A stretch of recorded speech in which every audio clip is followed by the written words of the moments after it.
Good afternoon, everybody. It's about 1:30, so I guess we'll go ahead and take our seats and get started.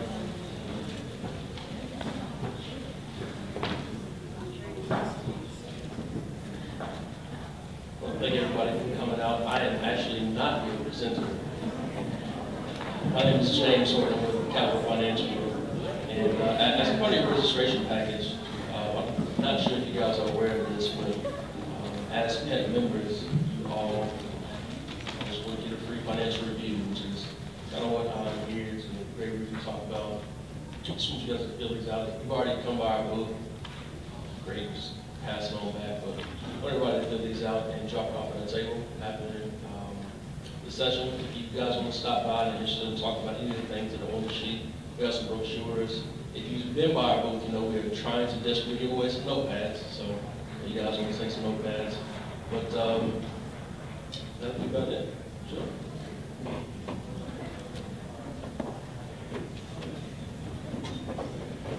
Nor am I the presenter, but I'm going to introduce her. So it is my pleasure to introduce Tammy Shelton. Tammy has been in Tennessee and practicing education for 20 years. During that time, she's been a middle and a high school teacher and a principal and a supervisor of instruction for K-12. So she got all the bases covered. She's a member of the Park Educational Leadership Cadre for the state, and currently she serves as the Executive Director of Content and Resources for the Tennessee Department of Education. Please welcome Tammy Shelton.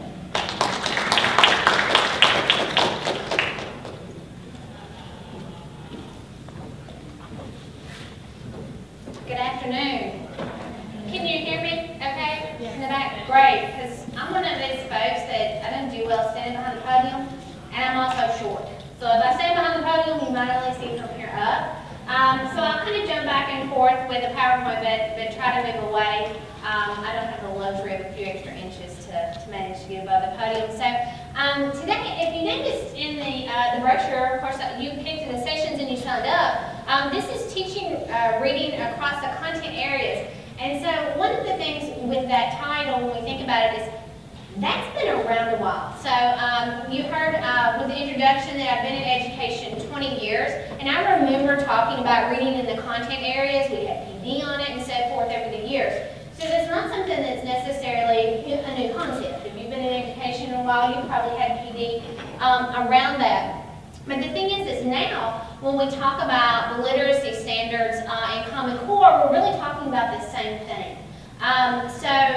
First off, before we get started, I kind of want to see who's with me in the audience so that I can, as I talk through it, maybe pull in some examples from some of your area. So how many principals or assistant principals, you're an administrator at a building level that we have with us? So a few in the room. How many of you are teachers? Okay, how many of you teach middle school and high school? So it's really what I'm going to focus on, mainly is middle school and high school. So now the next thing is I'm also going to focus on teachers of areas besides math and ELA. So how many of you teach something other than math and ELA? Science, social studies, career and technical education, fine arts, foreign language. That is subjects, great. So that's kind of one thing that I want to, is to talk specifically to you, to teachers and administrators in other content areas.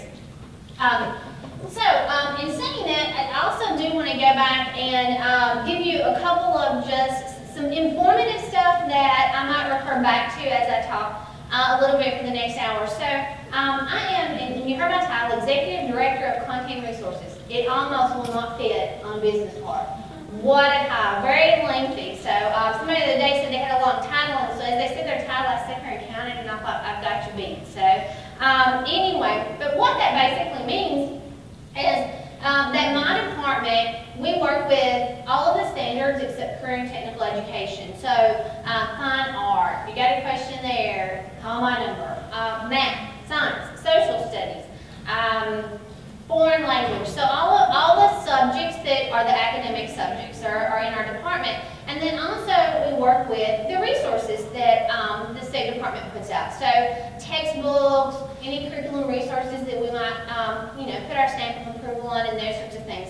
All of the summer training materials. If any of you are heading to summer training, we have summer training in science, social studies, and CTE.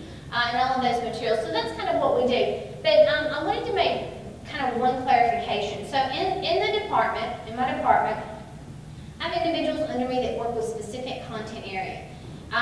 Because I generally deal with everything, but I have somebody under me that's a math expert. They got that deep math content knowledge. And we also have a person that's coordinator of English language arts. But when we think about English language arts, we divided that position into two. So there are two different people that really focus and have deep content knowledge in English language arts.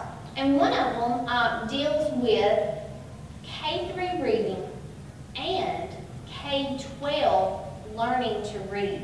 So if we think about that there might be a 6th grade student that's still an emerging or struggling reader, then that person deals with that. So even though their title states coordinator of reading, it's reading K-12 if the student's still learning to read, or K-3 for all students that are learning to read, because an emergent reader is an emergent reader whether they're in 11th grade or whether they're in 1st grade.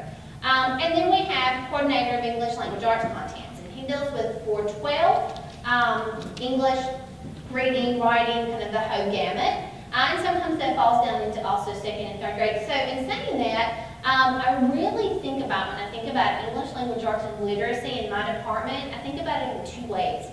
I think about it as that sometimes students are learning to read. And that's what we think of as K-3. That's what we think of as RTI and interventions and helping struggling students with readers. And then I also have a side where I think about reading to learn, to where students are reading the material to learn the content. And then that's what you are involved with when we think about reading in the content areas, that we are reading to learn. And that's where we pull in all teachers. It doesn't matter what you teach, it doesn't matter what your content is. If you have a textbook, there are words in your textbook. If you have any type of curriculum materials that you put in front of your students, it has words in it. So your students have to read your content, and they read that content to learn the content. So that's one of the areas and the things that we want to focus on as we go through this afternoon. So a couple of things. First, and if you sat in the session in this room right before lunch with Emily Barton, then she went through the shifts for math and ELA, and so I'm going to go through the shifts for English language arts, but I'm going to go through it with a little bit different kind of eye than she went through it. Because as she went through this shift, she was really thinking a lot about English language arts, and I want to go through these shifts thinking about teachers of other subject areas besides English language arts. So the first shift, building knowledge through content-rich nonfiction. And so I'm just going to completely say informational text from this point on, because what we're thinking about for you in your course is informational text. Also, reading, writing, and speaking grounded in evidence from the text, both literary and informational. So I just made literary small, informational big, because that's all I'm going to talk to for the next hour is just informational. It's very, very important that students can, when they get to the workforce, be able to read and write and, of course, speak as well, and be able to do that and produce the evidence that they need in the workforce. At this point, before I go on, I want to say something that I actually thought about in the last session. In thinking about college and career ready. So when we think about the Common Core State Standards, when we think about college and career ready, lots of times we only hear the word college ready. And we don't hear the and career, but it's really together. And so I spent not only 20 years in Tennessee, and I'm going to go back to the same thought, in 20 years in Tennessee education, but I spent it in Lincoln County, Tennessee. If you're not familiar where that is, it's about an hour south of here. Maybe a little bit farther, probably about an hour and 15 minutes. It borders Alabama, and that's a very rural community. And so, as I started back when I was a principal, and then when I went to supervisor of instruction, I worked with my teachers, and we really started talking about college and career. And this was actually back before Common Core. We were talking about ACT and how to improve our ACT scores. And so at that point, a lot of the comments I got, why do all of our students have to take the ACT? Why are we worried about all of our students being successful in ACT? Because not all of our students are going to go to college. So at that time, it was the same conversation. We want college and career ready, and ACT is a benchmark for college and career as well. So at that time, thinking about our small county, which is almost a sleeper county for Huntsville, Alabama. We only have 2 large factories in our county. And so the second largest factory in the county, they actually give a test to prospective employees before they will interview. And so in talking with that industry in my particular county and looking at that exam and discussing it with them and seeing what do you need the high school graduates in my particular county to be able to do to come, get a job in your factory. And looking at that, the math portion and the reading portion of that test that they did to get an interview was about the equivalent of a 19 on the ACT. So the students that were graduating from my high school, they needed the equivalent of a 19 to be able to get an interview at our local industry.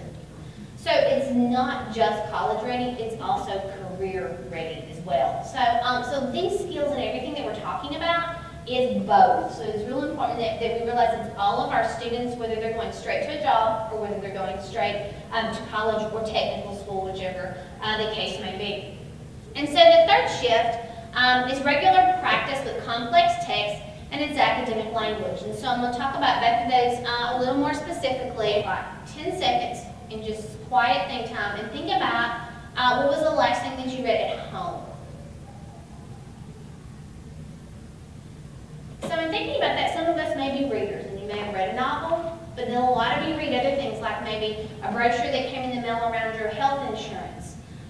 Maybe it was a manual because you got a new dishwasher or something like that. So we read a lot of things just at home, not even thinking about our job. It's a very complex text. I got a new washing machine about 6 months ago. Oh my goodness. For years it was easy. I could do the dials. It was all digital. I finally gave up after just, and I got the manual out and I read the manual for my washing machine, which seems crazy. We, on a daily basis, not only in our daily lives, but in our work environments, read very complex text. It's much different than it used to be. And we'll talk a little more specifically about academic language as well. So the first shift that I want to talk about is building the knowledge through content-rich nonfiction.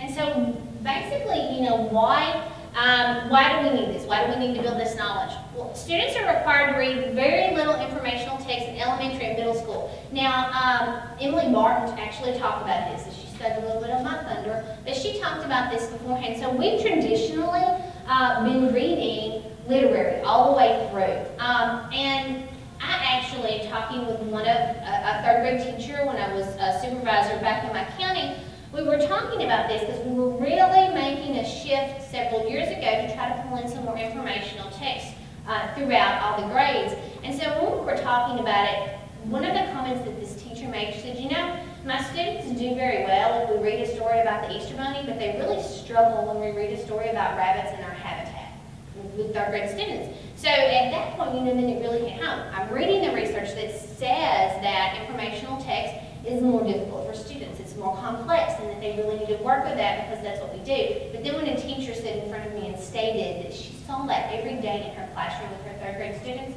it really hit home. So it is very true. And we've traditionally done what? We've read the Easter Bunny in third grade. We've read the easy stuff. And we really, in our English classes, have hit home with the literature in middle school and high school.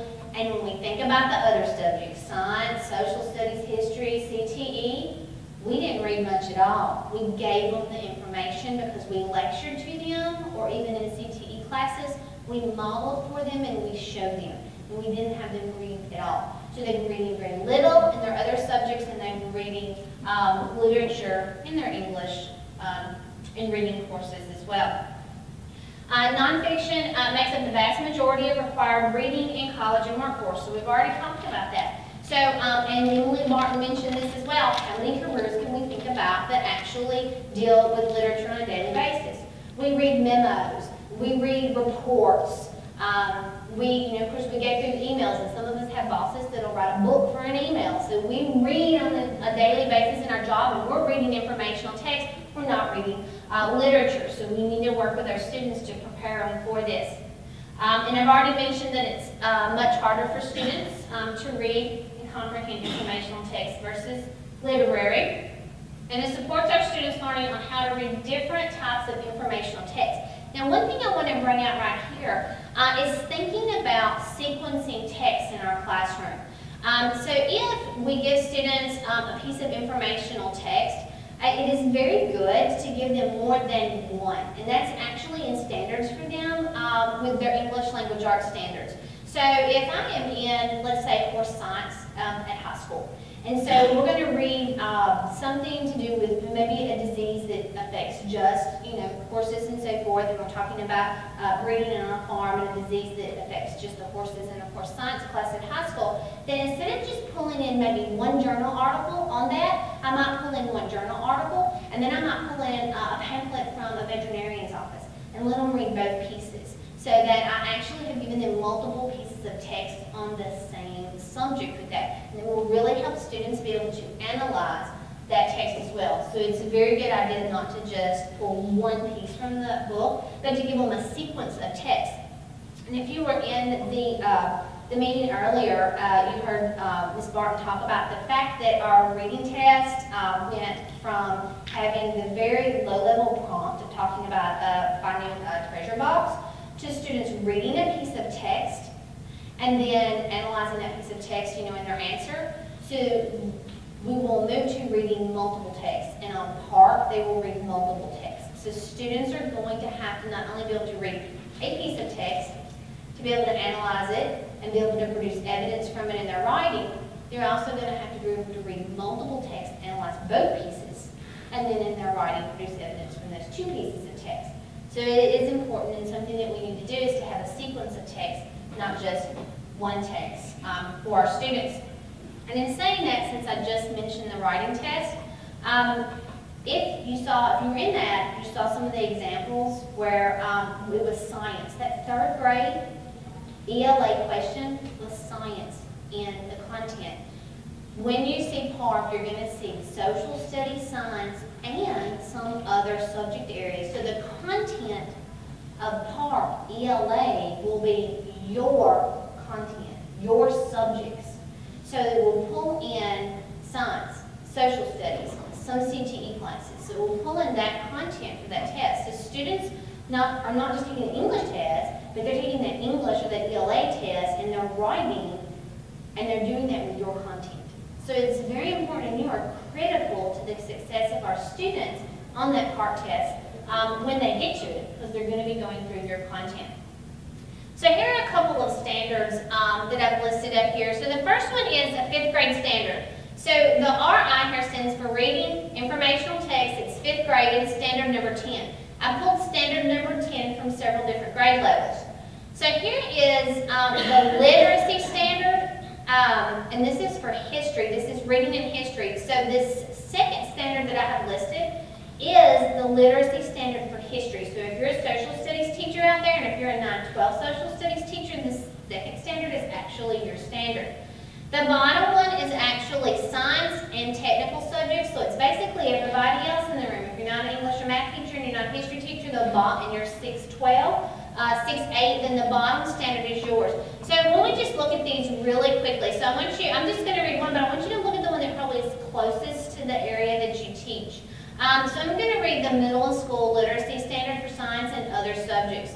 By the end of grade 8, read and comprehend science and technical text in the grade 6-8 complexity band independently and proficiently.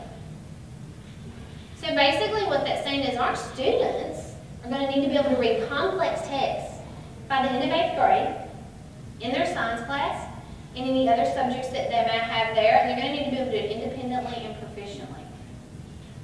So standard number 10 is basically a standard that says we should read informational text, and standard number 10 reads like this across the whole thing. For English, standard number 10 reads very similarly at the grade levels, all the way through high school, and then for science or for history and all other subjects, standard number 10 reads very similarly. Basically, it says we should read informational text, and it should be complex, and then the students should be able to read it proficiently by the end of the grade level that they happen to be in at that point. So here we see, and there's been a lot of discussion with English teachers and various educators about this slide. So this basically tells us the distribution of literary versus informational text.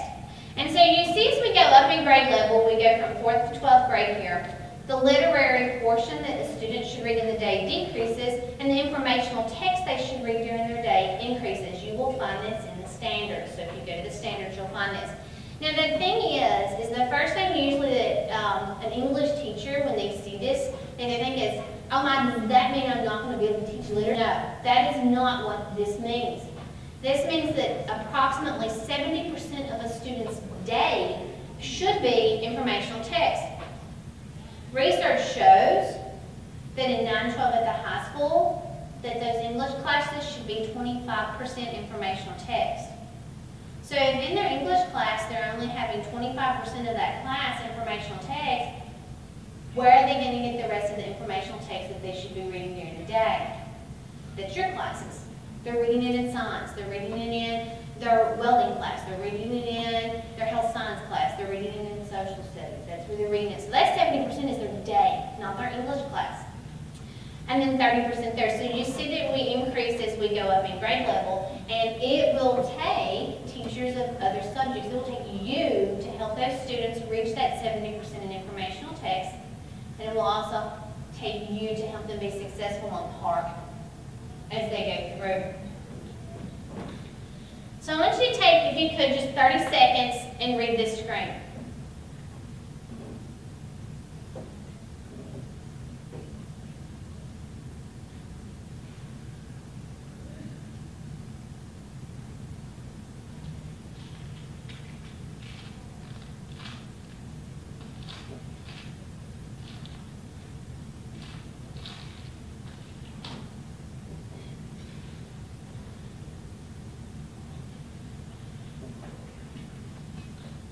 So the grade 6-12 standards are divided into two sections, one for ELA and the other for history, social studies, science, and technical subjects.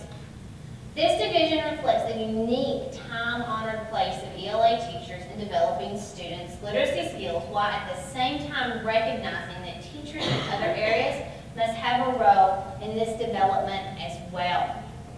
So, in saying that, I want you to take, we're going to take about a minute, or a couple of minutes. Let's take about 2 or 3 minutes, and I want you to turn to a partner or somebody near you, and I want you to think about these questions. Now, if you are not right now a teacher in another subject area besides English, if you're an administrator, maybe you taught science, social studies, or CTE beforehand, but think about that. If it's not your subject, then pick a subject, and I want you to keep that subject in mind as you answer these questions. So turn to a partner and discuss these questions, and we'll take 2 minutes. Working with literacy in other subject areas stems from a great deal of research, and that in college, the reading that's required there is much more difficult, and we've already talked about that kind of at length, and that the structure of what they're reading in the informational text is much more challenging at college as well at that level. And also the volume and the amount that they are reading is much more at college. And this is one thing, if you know much, I know I don't have a lot of elementary teachers in here, but if you know much about struggling readers, one of the main areas that struggling readers, or the areas that they have trouble with in elementary is fluency. And so that's huge. And then if they are going to post-secondary, whether it is technical school, whether it's a four-year university, whether it's a community college, the amount of reading that they're going to do when they hit that level is huge. And we have a lot of students that struggle with fluency. And the more they read, their fluency is going to improve. And you know, if they're reading your history content, that's great. And it's also helping them improve in that area. That's going to help them be more successful once they pass you as well.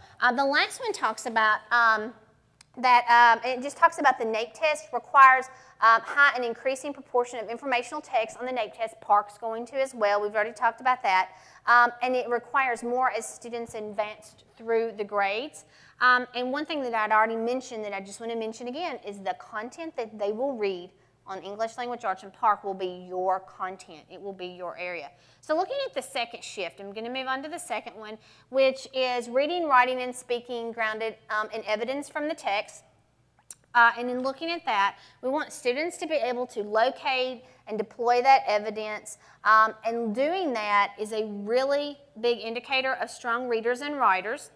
Of course, with college and the workplace, it requires evidence from the text. And one of the examples I've used for this one for years is that as a supervisor of instruction, since you're teachers, y'all know this example, in my district, if I walked into my director and I sat down across from her desk and I said, you know what, I have found this great program that's going to help our struggling math students in middle school, and I really think we need to purchase it. We need to spend this gigantic sum, because we know vendors charge us a fortune. So we need to spend this gigantic sum of money on this math intervention for middle school because it's great. And she's going to, okay, well, tell me about it. I'm going to say, it's just great. I really like it. It's good. I watched them. They did the presentation. I think it's great. Is she going to buy it? No. I'm going to have to pull out the guns. I'm going to have to start talking about the research. I'm going to have to pull the evidence that this many students on this and this. And I also called and talked to this county, 3 counties over, and they're using this program, and their TCAP scores went from here to here. I'm going to have evidence, and I'm going to have to pull multiple pieces of evidence together in order to get her to come on board and purchase that. You have to do that working daily. I mean, you as a teacher, if you find some materials that you want, you go to your principal and you ask them to purchase it. Usually it takes more than, oh, I just like this and I want to buy it. So no matter what our jobs are, no matter what we're doing, we have to be able to produce the evidence. And lots of times we're reading in order to produce that evidence. It's very, very important. And the ability to cite evidence differentiates the strong from the weak student performance on NAEP. So students that do well with citing evidence on NAEP do well overall on NAEP. They have higher scores generally altogether. So this is talking about, and we probably know these areas as well. We're either reading, writing, and speaking to persuade somebody to do something, we're doing that to try to explain something to somebody, or we're conveying our own experiences. And you can think about that is the way we went with the 5th, 8th, and 11th grade writing test if you were familiar with that. But if you look at this as well, as we go from 4th to 12th grade, and this is from your standards as well, as we go from 4th to 12th grade, you see that to persuade somebody for something goes up as we get through 12th grade. And if we want to explain something, it also goes up. But to convey our own personal experiences decreases. It goes down. So it is important to be able to convey your experiences as an adult, but we usually don't do that much in the workforce. We have to be able to explain whatever we're working on, the project we're working on at our job. We have to be able to explain what we've read if we're talking to our college professor, and we have to be able to persuade somebody in an argument to our point of view, and we have to do that with evidence, not just because I like it or because I feel that way. So students, these standards call for students to be able to persuade and explain in their writing and in their speaking and listening as they go through the standards. So in thinking about this chart, we're going to have less talking about our own experiences, and we're going to have more talking that students should be able to explain and persuade. Then let's take about 2 minutes again, and let's think about these 2 questions. What types of writing typically occurs in science and social studies classrooms? So what's going on? If you're not a science or social studies teacher and you teach another area, think about your classroom. And how do these percentage requirements for writing support the development of? These are actual careers: historians, scientists, art critics, medical technicians. So think about the subject you teach, and then think about a career in that area, and think about these 2 questions. But substitute in what you teach and a career that would come out of your course that you teach. And you can talk with a partner near you, and let's take 2 minutes for that.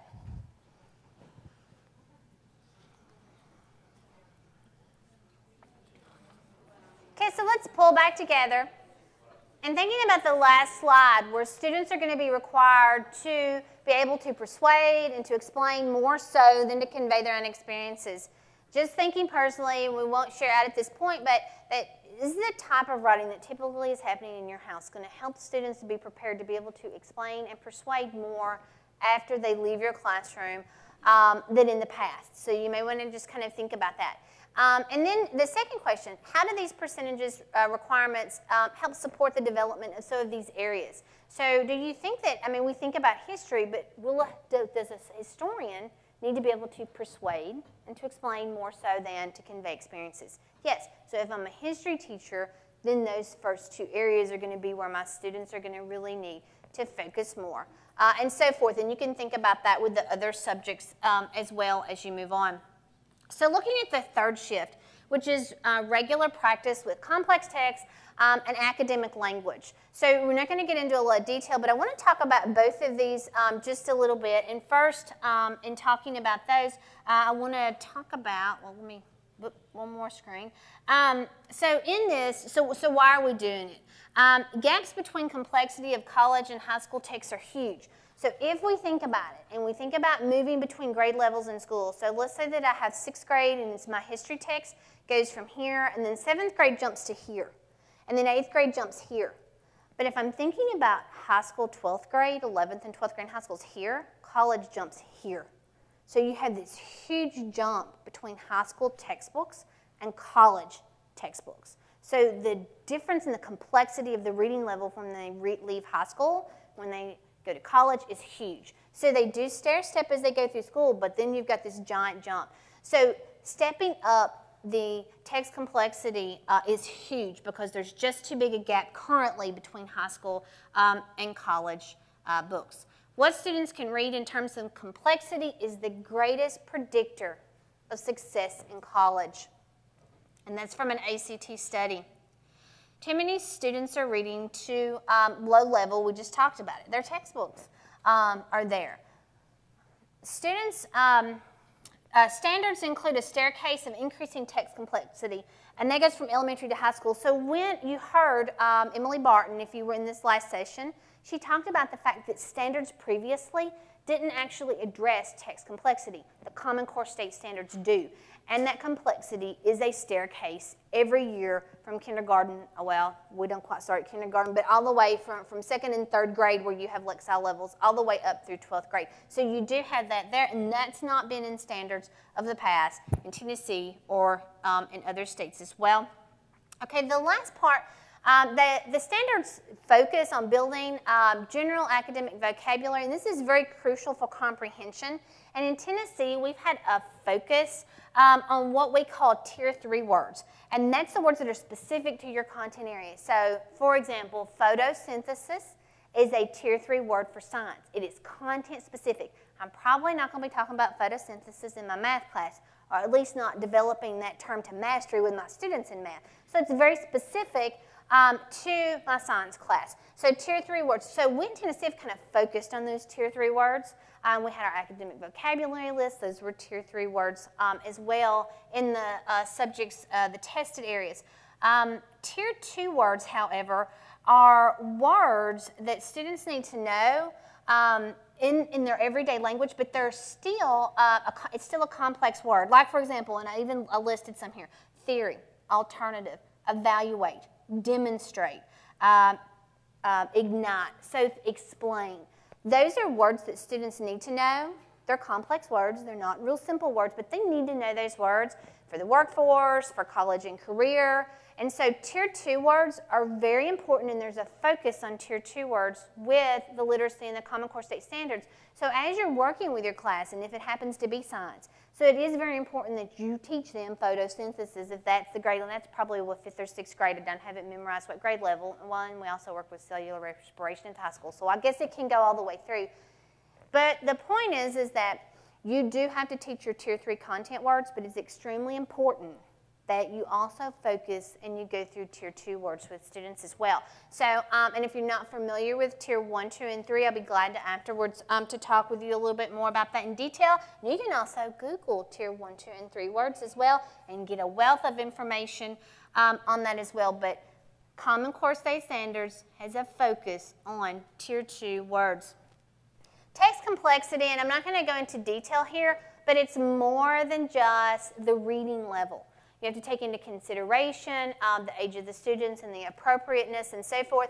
This is in Appendix A of the English Language Arts Standards. So if you really want to dig into more with text complexity, you can do that. So I just put this there for you that you could dig into a little bit later and more in detail. Here are 2 pieces of text. And so just want to give you about 1 minute to read both of them.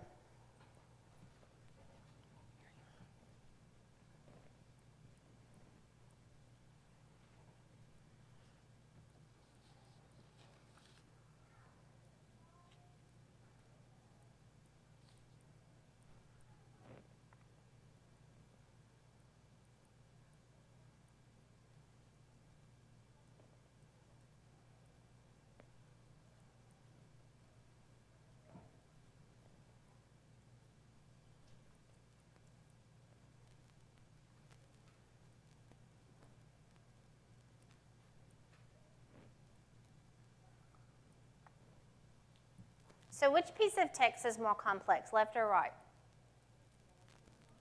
Left. On the right, does anybody want to take a guess at what grade level the piece of text is on the right?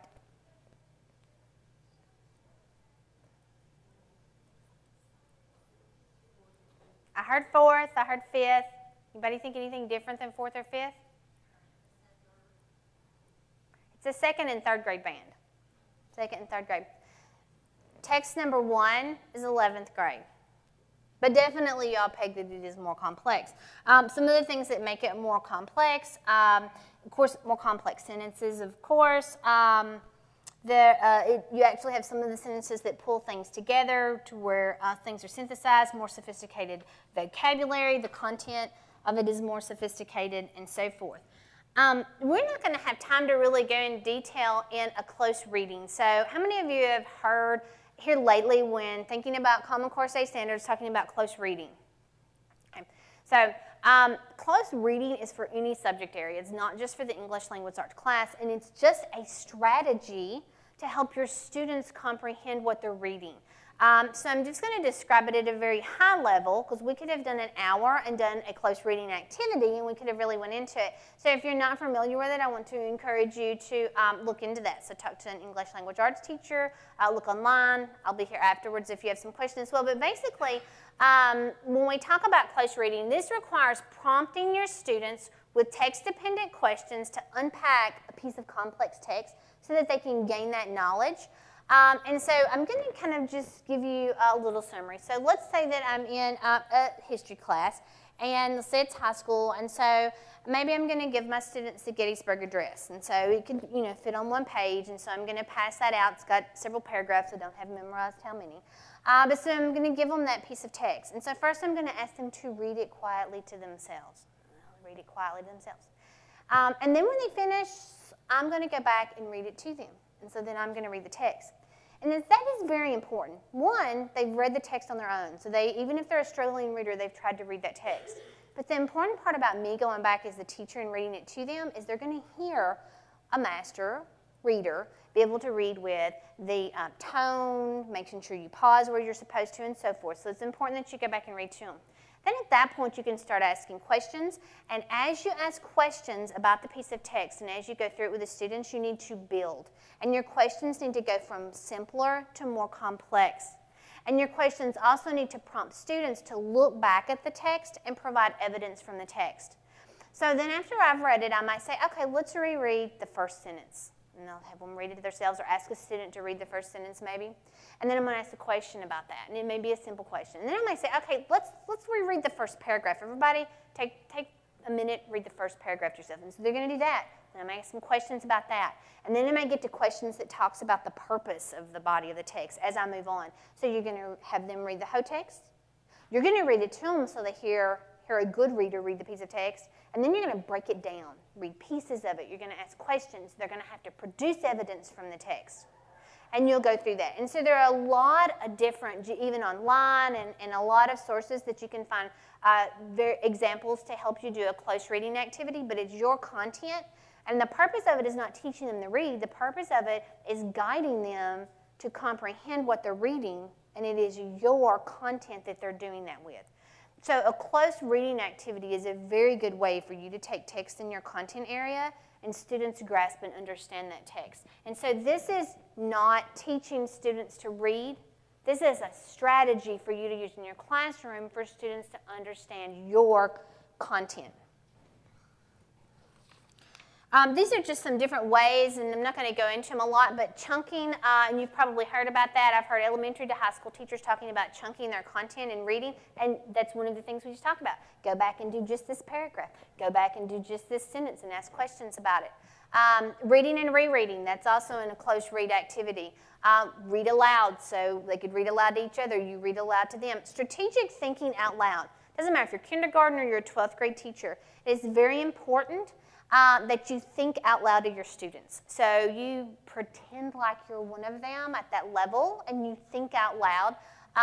You don't think for them, you give them examples. And it could be including thinking something incorrect and then saying, oh, wow, no, I probably blah, blah, blah. And you correct yourself in your thinking because they're going to go through that process as well.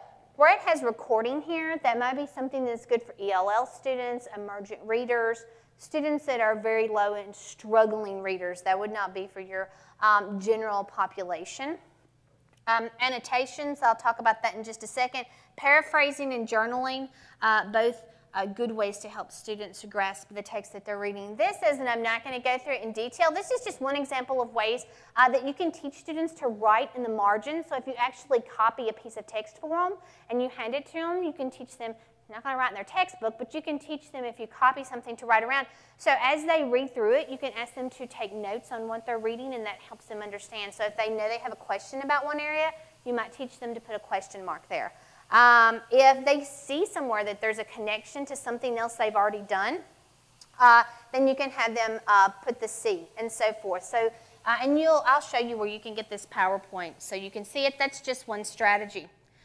So in thinking about the 3 shifts, these shifts mean that we're changing from basically having content knowledge that's primarily from teacher lecture, that's just you're handing them the knowledge, to content knowledge that's coming from a balance of reading and writing, which are some of the things we've been talking about, still some lecture, and hands-on experience. So it is a shift in the way that we've been used to teaching. And so I want to jump in right here and I want to give an example. So when Common Core, when I really first started looking at it, when I was still in a district, when I wasn't with the Department of Education, I worked real closely with the supervisor of career and technical education. We did a lot of PD together and we did a lot of work together. So when we were first talking about it, you know, he's like, well, you know, just tell me exactly what it would look like in the welding class. Tell me exactly what in the world the literacy standards going to look like in auto mechanics. And so as we talked about that and I thought through that, this is the example that I gave him and that we kind of went through, and I've used it a lot since then. So if I think about the way traditionally that auto mechanics was, so they would take row in the classroom and they'd run down to the shop and the teacher would model for the students. And I'm not saying that that's still a good strategy. It takes multiple strategies to teach students. So that's still a good strategy, but they don't, and the teacher would model. So let's say they're going to rebuild a carburetor. So the auto mechanics teacher has the model, works on rebuilding, the students watch, some of the students might help a little bit, and they do that. And then the students practice on their own, and that's kind of generally the way it worked. And you've got the Chevrolet or whatever here that they're working on. But if we think about that, what that's done is that showed that student how to change that particular carburetor for that make and model for probably a certain year span of that type of car. So when the student graduates, could they, you know, have a job and could they work with that? Yes. But the thing is that 10 years down the road, that make and model is starting to get a little outdated and some other cars are going to start streaming in that are going to be newer makes and models. And they might have a more complicated engine. And you, the CTE teacher, would not be there for that student to stand beside him and model for that student that new type of carburetor to rebuild it. So what does that adult at that point, 10 years down the road, have to do? They have to get the manual for that make and model, and they have to figure out how to do that with that new car. And so if we just strictly lecture alone and model for students, and we don't teach them how to access content through reading in your area, and we just model for them or we just lecture through them, then 10 years down the road, you are not standing beside them anymore to show them how to do that. So a better way maybe necessarily to do that same lesson would be to start in the classroom and to give maybe the manual for that make and model of that car and have the student read through pieces that talked about rebuilding that carburetor.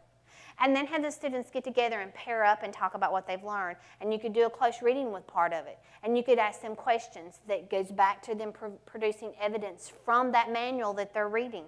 And you work through that activity. Then you go down to the shop or in the classroom and you have the model. You let them work a little bit on it, then you help them and so forth. So the thing is at that point, they've still done a good job and they've learned how to rebuild that particular carburetor, but they also learned how to access the information in the manual on their own, so 10 years down the road, they can do the same thing with the new manual for the new make and model. And so in thinking about that, I want to jump back to, if you were in the last session with Emily Barton when she talked about the fishes and the loaves at the end, I want to talk about fish. So not the same story, but I want to talk about it. So as a high school teacher, I had to sit through graduation. How many high school teachers have to sit through graduation every year? Every year, yeah. It's something. So you get really tired of hearing about a Care Bear, a strawberry shortcake, or all that stuff those sweet little valedictorians want to talk about. If it's a girl, you get to hear all that cutesy and every toy they played with. So every year you sit through those valedictorian and salutatorian speeches and you listen to them. So one year a gentleman got up and he was valedictorian, and I had actually had him in my class. And he said, I'm going to be very short with my speech. And so I'm thinking, that means 10 minutes, you know. And he said, and he did like a 30-second thank you to everybody, parents and teachers. And then he said, all I want to say is I want to leave you with a piece of advice that my grandfather gave me. My grandfather told me that if I give a man a fish, I've fed him for a day. But if I teach a man to fish, I've fed him for a lifetime. So we've been giving students a fish. We need to learn to teach students to fish. And it's very important in those other subjects that you teach them how to access the content on their own and then go through the lectures and the other things. So I'm not saying throw a lecture out the window. I'm not saying throw modeling out the window. It's all important pieces of teaching. But you have to teach in a variety of ways, and you can start with teaching them to understand and access the content on their own with your guidance, so then they can do it on their own without your guidance when you're not there 10 years down the road with those students. So in saying that, I think I've got like just 2 minutes, and I'm going to very quickly show you where you can access all of this. So this PowerPoint is not mine. I stole the PowerPoint from achievethecore.org. It's the middle web page. If you go to achievethecore.org and you click on Steal These Tools, there are professional development modules there. It is all open source. You can take the PowerPoint, you can tweak it, you can add to it. It gives you notes on the PowerPoint. It gives you activities. I actually have 2 activities at the end. It gives you the handouts, and there's tons of stuff there. This is a reliable source. It has lots of stuff for literacy, math, and ELA. So go to Achieve the Core and steal their tools and use them. That's what I did. 10core.org is the department site where we have tools posted, resources posted. And then the third site is corestandards.org, and that's where you find your literacy standards. And then that's my name, and there is my email. So you are more than welcome to email me at any point with questions and so forth. So I think I actually have like 1 minute or 2 minutes if we have a question, and I also will stay in here afterwards if you have individual questions. If anybody's got a burning question that you want to ask in front of the whole group, I have 1 minute. Okay? Well, great. And I will still be here if you have individual questions, and I really appreciate you staying on a Saturday. That's dedication, and that's teachers, and that shows your love of students. And I appreciate it. Thank you.